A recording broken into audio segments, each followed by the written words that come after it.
Hello, my name is Odonga Otto. I am a political philosopher. I am a political scientist. I am a lawyer. I want to analyze protecting the gains. Protecting the gains. Which gains are there to protect? And can it only be a few people to protect the gains? Please pay a little bit attention.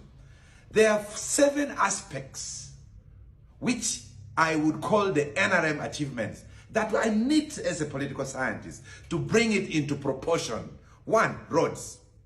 In 1986, there was 1,000 kilometers of tarmac roads. According to the government statistics, in 2025, there are 6,800 kilometers of tarmac roads. 6,800 is just 1,200 kilometers less to London. That means the roads tarmacked now in Uganda is almost from here to London. Actually, from here to Frankfurt. Is that a gain? The second thing, FM stations. In 1986, there was Uganda Broadcasting Corporation, UBC, and Radio Uganda. There was one radio station, middle wave, short wave, blue wave. I've checked from the Uganda communication statistics. As of today, there are 309 licensed FM stations in Uganda. You can tune at leisure. 3, by the time Obote 1 was in power, they constructed hospitals. 17 hospitals across Uganda. Kigomba, Itojo, Iganga, Anaka, 17 hospitals. Mulago National Referral Hospital, of course, which began at the post-colonial era. But currently, there are 6,937 health centers. 6,937 health centers across the country. Health Center 3, Health Center 4. So is this a gain to protect? Can this gain be protected only by President Yoweri Kaguta Museveni? 4 schools. In Obote 1 and Obote 2 and post-independence time, there were the traditional schools. In Tare, Komboni College, Kabalega College, Umbachi College, Imwiri. These were the traditional schools. And most of the educational sector was run by the missionaries in the country. St. Mary's, Itobelo, Sacred Heart School, Mill Hill Fathers. But currently, there are 30,000 primary schools. And there are 6,000 secondary schools, both private and government. Is this a gain worth protecting? And petrol stations. When we were growing up, there was only Shell petrol station. Today, even if you are stopping at Otto and you are in a public taxi, they will still say, Kushele or no. But now today, Shell petrol station has 170 pump stations. Total has 200 petrol stations across the country. I'm not even counting the other small companies, Energy, Africa, there are thousands. Is this a gain? Is it worth protecting? Liberalization of the economy. When we were going to primary 1 in 1984, we would buy a Colgate toothpaste. The tube was metallic. You have to squeeze gently from down to up. And when the Colgate is getting over, you would even open and put a toothbrush inside to get the toothpaste out of that metal. There was only Colgate. The economy has been liberalized. Now you have close-up, close-in, dent, what? Accessibility to services. Those days, the fashion industry, there were trousers of Carrera, Stayaway, Martellos. But today, because the economy is liberalized, you walk in any shop and say, I need this evening in Paris. The economy has been liberalized and goods and services are close to people. FDI, foreign direct investment. Uganda as a country has attracted the biggest number of foreign direct investment in East and Central Africa. I'm not saying East Africa. I am saying in East and Central Africa. Uganda as a country, as of 2025, we have attracted $3.3 billion of foreign direct investment. Some of you may be saying, what animal is this? These are foreigners bringing their capital into Uganda, $3.3 billion. You can check this from the World Bank website. And yet our budget as a country is $45 trillion. 45 trillion shillings, I mean. So the foreign direct investment is 75 times more than the budget of the government of Uganda, more than the money collected from your taxes. These are things that have to be on record. So the $1 million question is, if Bobby Wine becomes the president, is he going to come to destroy these health centers? Is he going to come and start excavating and removing the tarmac roads? The philosophical question is, can these gains only be protected if President Museveni is the president? The question still in political science is it a gain? Yes, it is a gain. Actually, you must be a mad person if you say all these things which I have adumbrated emphatically is not a gain. It is a gain. Of course, the philosophical question would be, probably the gain would be more if we had different presidents. Yes, it's true. So the question is, what are the things which are absolutely wrong under President Museveni's regime? Of course, there are things, and I need to be fair and speak of them. One is corruption. Corruption is institutionalized in Uganda. Nothing can happen in government offices without money. To arrest a person, you pay police. To release a person, you pay police. Traffic police, they are collecting bribes with a clean conscience. People even speak vernacular in government offices.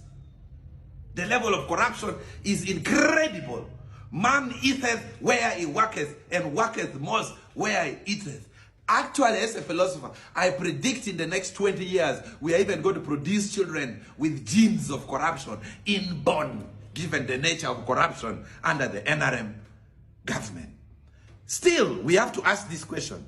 These FM stations, these petrol stations, are they the achievements of President Museveni alone? Is it not happening in Kenya? Is it happening in Tanzania? Are they not products of globalization and liberalization of the world? Can it be tied to a particular regime? The second flaw of this government is nepotism, cronism.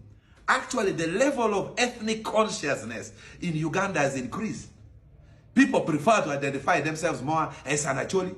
Another one prefers to identify themselves as a Muganda. Another one prefers to identify themselves as a Banyankole. So the level of ethnic consciousness and tribalism has reached unprecedented levels. This can even be seen in weddings every weekend. People are marrying their fellow tribesmen. The bondage, the fusion, the ethnic fusion, and the cross-pollination, which was programmed by the Obote One government, is not working. My father studied in Fort Portal, St. Leo's. There are people from Barra who were taken to Sir Samuel Becker. There are people from Iganga who were taken to Ombachi. So cross-pollination and ethnic fusion is not there. We are now having more tribal and ethnic social distance under the current regime. And the thing which you can cut my hand on a market day without anesthesia, which I have engaged President Museveni on a one-to-one discussion, philosophical and political science, is foreigners milking the country. Well, it's good foreign direct investment. It's $3.3 billion. But how much money is being siphoned out of Uganda? President Museveni believes that when we bring foreigners, they employ Ugandans. So the unemployed youth would get what to do. Well, that's a good argument. But on my side, I am still raising the argument. Why is it that in countries like Egypt, you cannot take money out of Egypt? Make it and let the money stay here. The level of capital flight under this NRM regime is unprecedented.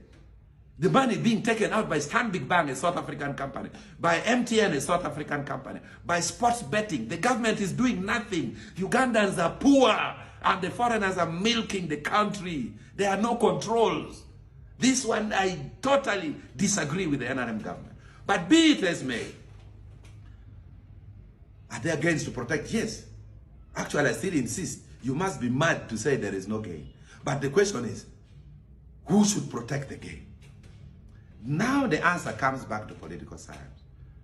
There is a constituency called the military, which in Ugandan history has been totally destroyed 3 times. In 1979, the military was totally destroyed when Tanzania was invading Uganda. The people ran out of the barracks, abandoned the uniform, and went back home. We received them. The same happened in 1985 partially, and the same happened in 1986. Total destruction of the military. Now, the military in every country has to be preserved to protect those gains. It is, if you go to ban the petrol station, you're going to get shot. If you're going to ban a health center, someone must put you to order. So the institutions that protect the gain, like the military and the police, are they ready for change? This debate has to be answered. In my opinion, I don't think the UPDF is subject to the civilian authority the way it is predicted in the Constitution.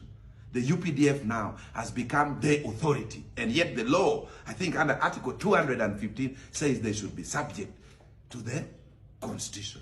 So, what is my take on the 2026 elections? Of course, there are gains to protect. There are things as Ugandans we should not accept to be destroyed. No one should ban health centers. No one should ban the petrol station. No one should ban the banks. No one should mobilize the public. That is not patriotic. That is subversive. That is treasonable. But the question is, what do we do in 2026? In my honest opinion, what is happening in 2026 is not an election. It is a selection. It's going to be a selection. It's not an election. 2, Ugandans, the elite Ugandans are not ready for change. They are not ready for change. Some of them are watching with disdain that the next president of Uganda, for crying out loud, cannot be Bobi Wine. So, many people have resorted to support what is convenient and not what is right. And my honest and final take is that the gains have to be protected. But the question that we have to come to is by who, when, and using what means, and for how long. Thank you.